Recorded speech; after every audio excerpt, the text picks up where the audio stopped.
Good evening, people. Can't believe it.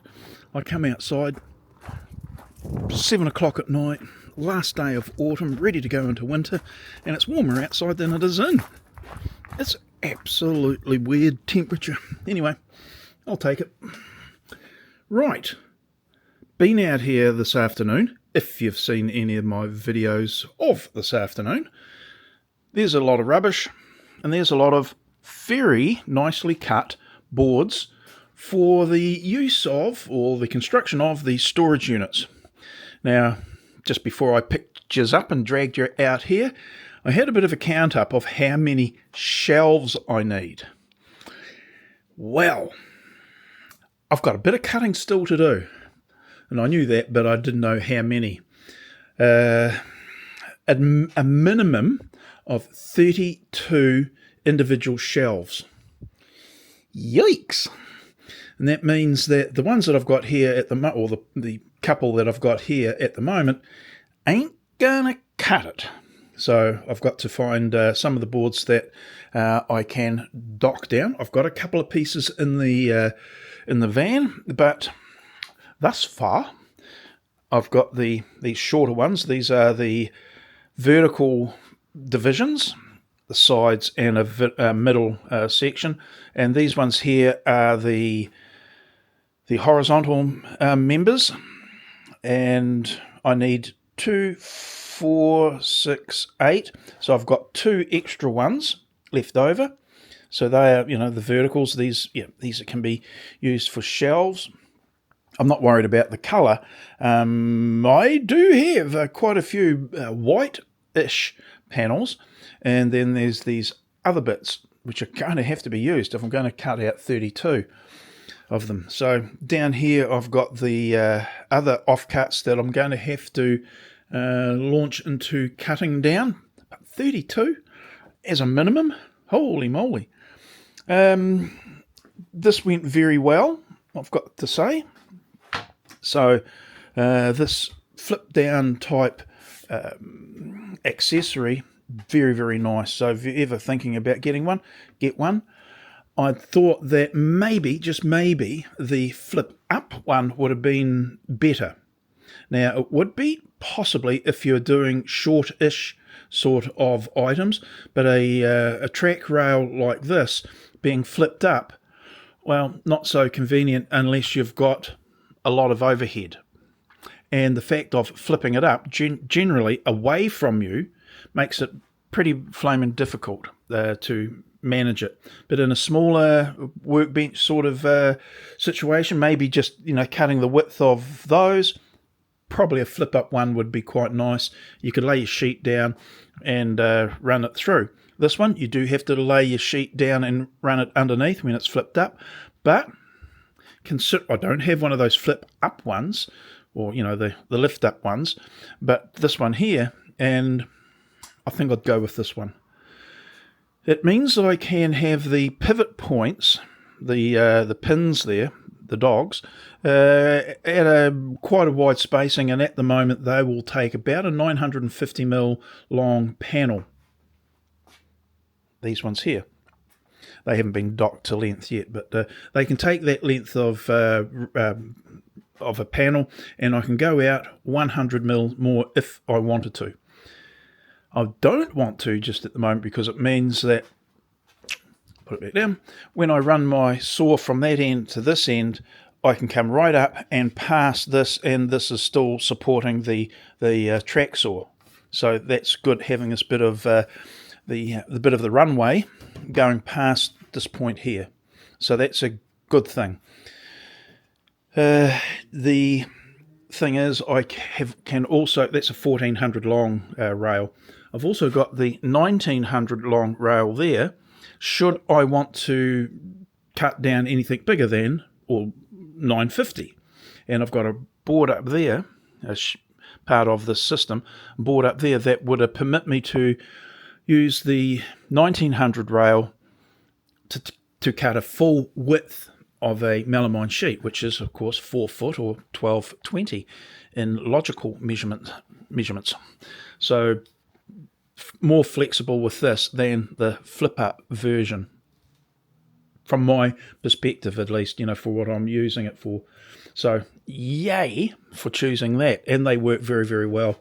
So I did make a comment that after all the cuts that I've done, most of those have had a double cut each side, and ditto there and some up there. I would have a look at the amount of waste that have got through, the dust rather, that got through into the actual extractor bag. And I'm talking thimble amount of dust that's got through there. So whatever's in there, I don't know, I can't quantify the quantity, but it is doing a jolly good job of extracting the bulk of the dust. So yay. Chip, I would have expected it to do a very good job on, but the dust, I was a little bit concerned, and of course custom wood does create dust and not much chip. But if it keeps on performing the way it is, I think I'm going to be quite happy and thankful that I did decide to go with the separator. The downside was, and it's probably not going to be a downside, but the downside that I perceived it was, it didn't have as much suck as I thought it would. The upside, as I just said, it is separating out the majority of the dust. And again, if you wanted to put a percentage on it, I can't, but if I said higher than 95%, I probably wouldn't be far wrong. Is it 96, 98%? Well, toss a coin and it might well be, because there's sweet FA of dust in that bag. And I have been, like I said, doing a lot of cuts.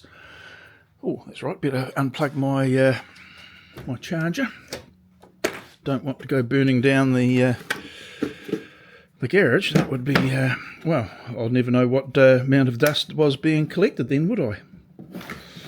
Be creating a lot of dust, not the good sort. Anyway, more cutting down tomorrow. Didn't actually do a lot of work today. Been distracted. Loading a lot of videos though, so that's a good thing. But I'll go through this hodgepodge assembly of pieces and have a bit of a chop up there and have a look in the van and see how many, big size, isn't it? How many shelves I can get made and how much I've got here. So how many have I got? 3, 4, 5, 6, 7, 8, 9, 10, maybe 11, 12, maybe 14. I'm not even halfway there. These will have to be used, as I said about the colour, not worried about that. 14, maybe 15, 16, 17. I'm just over halfway. Yay. But yeah, that's a lot of shelves. Some of them are there to be, they'll be put on shelf pins, and they will only get used as and when they are deemed necessary. The idea there is I can have them in or not, depending on whether I want to insert those sorts of containers versus the more, like the carry type containers, which are down there.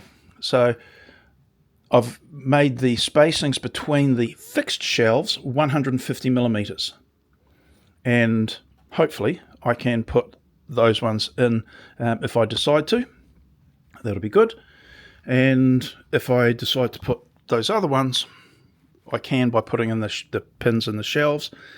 Equally, I can put drawer runners in that space, the 150 mil space, and obviously put drawers in them as well. So 150 millimeters inside to inside measurement seemed to be the all-round winner for spacing and easier to build. So that's what I'm doing. And did I mention 32 shelves? Yeah, that's quite a few, isn't it? So, right, well, that's it. I'm going to go back inside. Sunday, as I was mentioning, last day of autumn. And it's lovely outside. Oh well, it's actually nicer working in here.